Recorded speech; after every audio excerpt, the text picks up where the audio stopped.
Olá, muito bom dia para quem é do dia, boa tarde para quem é da tarde, boa noite para quem é da noite. Meu nome é Fábio Naso, apresentador da série Apometria Porque Sim, Apometria Porque Não e da série Apometria Estudo de Casos. Voltamos com mais um case de sucesso ou insucesso junto à tratativa apométrica. Case de hoje intitulado Mãe, eu te amo, por que você me odeia? Eu te odeio, por que você me ama?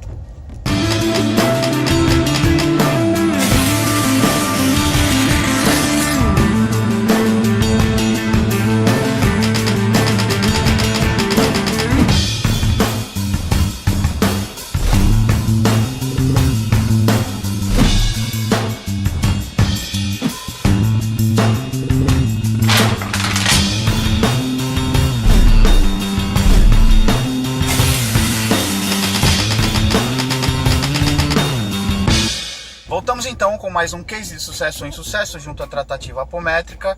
Case de hoje intitulado Mãe, eu te amo porque você me odeia, eu te odeio porque você me ama. Muito bem, consolente, sexo feminino, aproximadamente aí seus 40 e pouquinhos anos, casada, chega ao grupo com contexto de dificuldades no campo do relacionamento, com um contexto já em processo terapêutico de ciúmes extremamente intenso, a ponto de quase que paranoico, levando aí ao contexto de agressividade dentro da relação também, verbal, entre outros contextos. Chega ao tratamento apométrico, enfim, montamos todo o processo, anamnese, estrutura de mediúnica, campo de força. Ao abrirmos a frequência da consolente, também médium, trabalhadora, desenvolvida, enfim, percebemos que não havia naquele instante, naquela instância de atendimento, um contexto externo, energético, espiritual, de ordem obsessiva, de desencarnados. Abrimos a frequência, percebemos na dissociação dos níveis, o nível de uma criança abandonada com muito medo e o nível, uma personalidade, né, com um contexto bastante agressivo e colada ao contexto da consolente. Hoje, com a ferramenta também da constelação familiar agregada ao recurso apométrico, é possível você detectar alguns contextos e percebemos então a presença de uma conexão com uma personalidade que era a personalidade materna. Então montamos uma estrutura similar à constelação, posicionamento de cadeiras, onde teríamos a representatividade materna, um médium incorporante numa dessas posições, um médium para incorporar a personalidade da ponta física presente, criança. E aí vocês me perguntam, eu já narrei isso em alguns vídeos, nós iríamos dissociar nesse instante a uma personalidade materna para incorporar no médium de um encarnado não presente no grupo. Como isso é possível? Devido à interferência do encarnado no campo energético do outro encarnado, nós entramos com uma procuração espiritual ou uma autoridade. Nós temos autoridade perante a lei de fazer essa dissociação do indivíduo e trazer essa contraparte, uma cópia da sua consciência física, para ser incorporado no médium.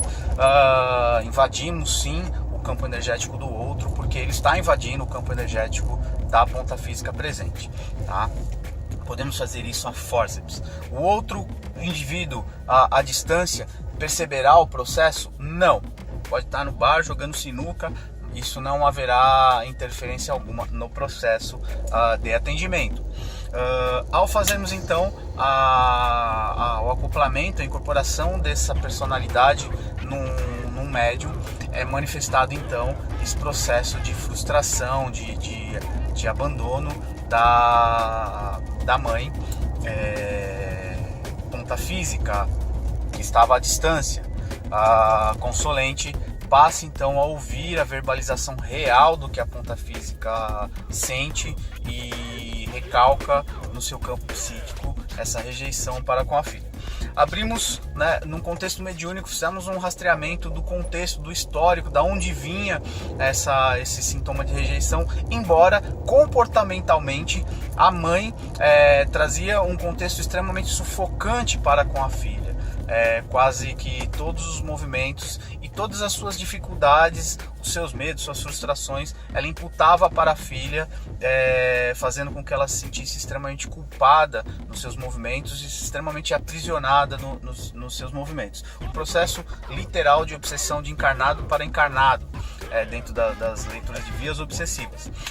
Bastante interessante que, ao fazer uma leitura do histórico desta encarnação presente da mãe, num processo aí psicométrico, como se uma tela nos mostrasse algumas coisas, percebemos que a mãe, lá na sua pré-adolescência, adolescência, se apaixona por um garoto, o garoto do momento, seduz o garoto, namora, engravida, acidentalmente ou não temos esse dado, mas engravida e casa. Ela conquista o objeto de desejo dela, mas se frustra por não ser aquilo que ela idealizou como o chamado príncipe encantado dela.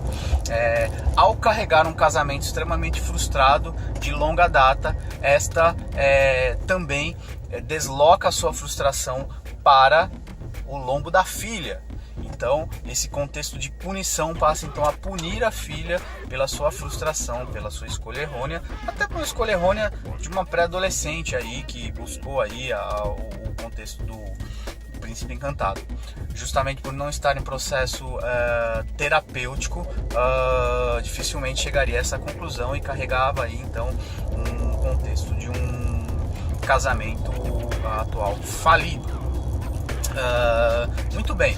Interessante que os médiuns, alguns desdobraram para fazer uma faxina energética na casa da mãe em desdobramento, não da ponta física presente.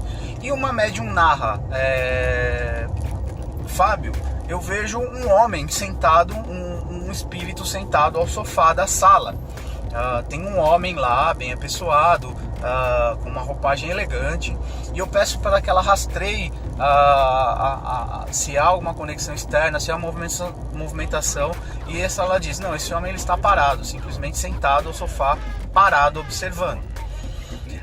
Ao checarmos isso com a espiritualidade e com outros médiuns presentes, peço para que ela aplique uma energia de uma cor violeta sobre esse ser, e esse ser literalmente se dissolve. Percebemos então que nós tínhamos um clone lá, uma criação mental da própria mãe do seu príncipe encantado. Ela idealizou tanto esse príncipe encantado que ela construiu mentalmente um ser no astral que estava lá prostrado no sofá da sala. Um campo energético dela mesmo, uma estrutura energética criada com as formas e pensamentos dela sentado à sala. Até então, pelo que nós vimos, não interferindo mais ou menos no sistema como um todo, mas estava lá e foi dissolvido e devolvido para o universo esse quantum de energia. Enquanto isso, a personalidade em paralelo da criança, abandonada, rejeitada, estava sendo tratada pela espiritualidade por um herê, e uma pombogira trabalhando o contexto emocional, principalmente no campo do cardíaco da consolente, limpando esses cordões entre mãe e filha. E aí nós temos uma resultante bastante interessante.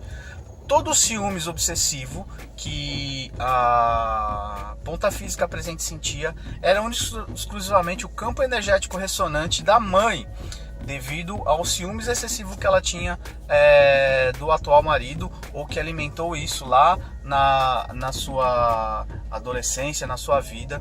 Nós não temos um dado concreto aí, mas há indícios de que, não tenho como fechar esse dado, mas há indícios de que o atual marido foi um cara extremamente sedutor, mulherengo, fazendo com que a ponta física mãe, que não estava presente, ressonasse esse contexto de ciúmes, que refletia por consequência na filha, e esta por consequência nos contextos dos seus sintomas de rejeição e tanto outros contextos, estava com esse contexto psíquico recalcado, deslocava isso para os seus relacionamentos e sabotava os seus relacionamentos. Estava, talvez, se não me falhe a memória, segundo ou terceiro relacionamento e não se encontrando nesta posição. Foi bastante interessante para que ela pudesse levar muitos dados para o contexto terapêutico, porque a ponta física depois, numa entrevista posterior do atendimento, no segundo dia, terceiro dia, teve muito choro, uma descompensação grande, que é natural de processos apométricos, principalmente desta intensidade. Diz que nunca tinha enxergado a mãe por esta ótica. E foi bastante interessante, porque ela conseguiu levar muitos contextos para terapia. Tinha um histórico bastante interessante. Todos os procedimentos médicos, cirúrgicos, de tratamentos que ela fez ao longo da vida, ela sempre teve que repetir, fazer 2 vezes o procedimento. Passou por um processo, inclusive, de plástica atualmente, e sempre os processos tiveram que ser feitos 2 vezes. O que nós chegamos à conclusão é que, por um sentimento quase que de inveja, consciente ou inconsciente da mãe, a gente não tem esse dado,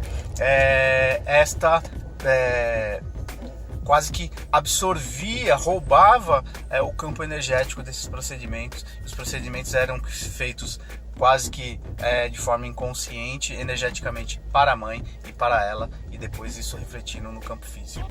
Um enredo bastante interessante, que envolve aí constelação familiar dentro da apometria, que envolve aí um processo terapêutico que é necessário para que vocês entendam. Já é dito em nossos cases que a apometria não resolve tudo, não é ferramenta absoluta. Muitas vezes ela abre a caixa de Pandora para que o indivíduo possa ter aí instrumental e adiantar o seu processo terapêutico, num setting terapêutico com um psicanalista, um psicólogo ou um terapeuta aí comportamental, o que seja. Ok? Fica aí um case para estudo, para pesquisa. Acessem o meu site www.fabionasa.com.br, pesquisem, acessem os cases de sucesso ou insucesso anteriores, essa nova temporada com novos cases, novas quebras de paradigma, e se inscrevam, divulguem e estudem. Beijo, beijo, beijo. Até a próxima. Mais cases de sucesso ou insucesso na tratativa apométrica.